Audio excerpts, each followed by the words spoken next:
Všetko to išlo veľmi rýchlo, kone sú v boxoch. A štart, 22.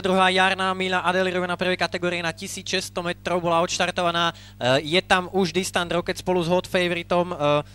S najnižším štartovým číslom Indy Jones sa zaradí na tretiu priečku. Tickle the Queen, Yuka, Quebracho a Tozan je priebežne posledný, takže Distant Rocket na prvej priečke, za ním Hot Favorite Indy Jones, Tickle the Queen, Yuka, Quebracho a s už väčším odstupom je to Tozan.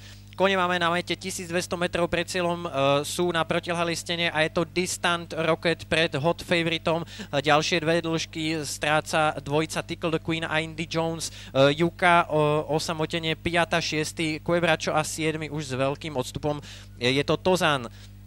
Takže selektujúce tempo nadiktoval Distant Rocket, už sú kone na konci protilhalej steny, 800 metrov do cieľa, Distant Rocket, Hot Favorite, Tickle the Queen, Indy Jones, Yuka už sa priblížila tejto vedúcej štvorici, Quebracho takisto pomaly sťahuje tú svoju stratu, naopak Tozan už vyzerá, že sa mu to nepodarí.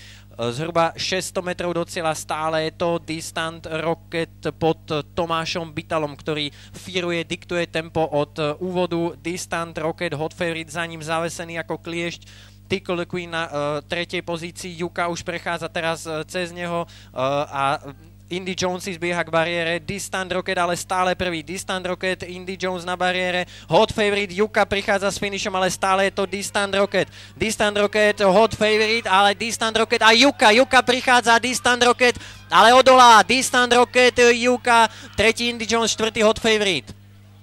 Videli sme tam zdvihnutú ruku. V tretej pozícii Yuka už prichádza teraz cez neho a Indy Jones si zbieha k bariére, Distant Rocket, ale stále to by Distant Rocket, Indy Jones na bariére, Hot Favorite, Yuka prichádza s finishom, ale stále je to Distant Rocket, Hot Favorite a Distant Rocket a Yuka prichádza, Distant Rocket, ale odolá, Distant Rocket, Yuka, tretí Indy Jones, štvrtý Hot Favorite.